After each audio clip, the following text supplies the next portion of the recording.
So with me today is Hugo Bongers from ABN Amro's Digital Impact Fund. Welcome. Yeah, thanks very much. I figured it might be trivial to you, but I thought that we could start with just like the Digital Impact Fund. Like, what's the purpose of it and what are you really doing? Yeah, for sure. The Digital Impact Fund is the corporate venture fund of ABN Amro, where we make strategic investments into fintech companies. So where you see that traditional venture funds and private equity have one purpose, return on equity. Our main goal is to make strategic investments who speed up our digitalization. Okay. So where you saw in the past that all the banks were creating solutions ourselves, building everything in India, building it for ourselves.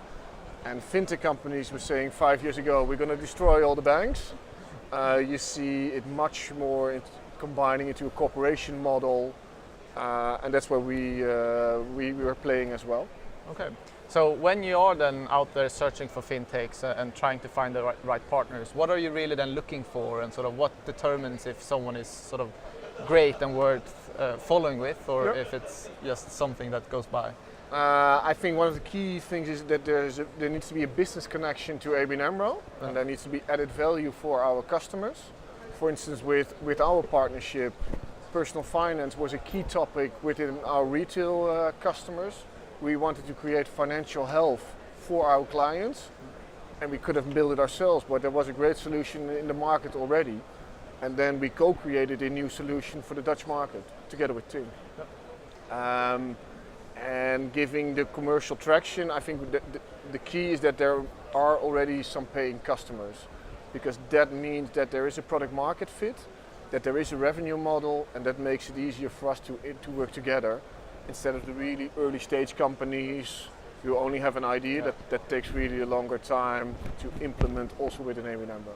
As you mentioned a couple of years ago, fintechs weren't really out to partner with banks. They were more sort of there to sort of not destroy them, but at least challenge them. Yeah. You have probably seen, like, are the fintechs now looking for partnerships? Like, is that the key thing they're looking for, or is it more sort of that's where the market has sort of evolved to?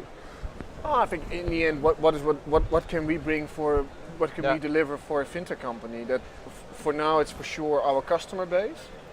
It's our regulated environment where we can help and support with compliance, with the regulator, getting the processes to the next level. And in some cases, it also is our balance sheet where we can add value. Yeah.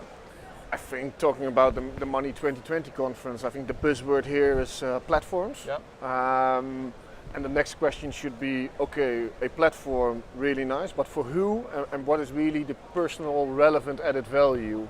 Is it a dedicated SME platform? Is it more a retail platform? Are you combining specific services beyond banking? Platform, okay, but what's next? Yeah.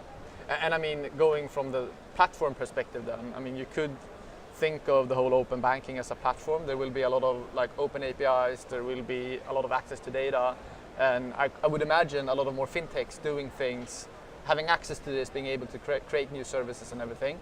Do you think this will sort of make it easier for you to find new partners, or will it just be, you know, even more people doing things that doesn't really add value?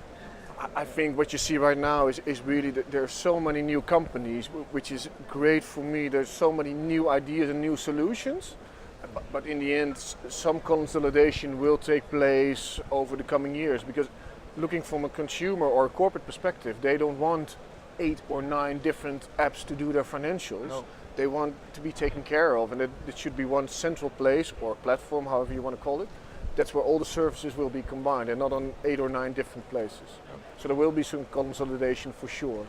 As a closing remark, sort of what do you believe has been the most sort of insightful or most inspiring thing you've seen here at the conference? I think one of the best things for these conferences is to really see so many new people, see so many companies present. It's getting bigger every year.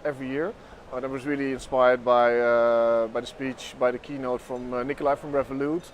Him presenting the speed of product development, customer acquisition, impressive. Yeah, I also saw that, and I do think they have something going for them. Yeah. So anyway, thank you very much for taking the Thanks time. very much. And I guess we'll see you with another interview shortly. Okay, thanks very much, Joshi. Thank you. Thanks.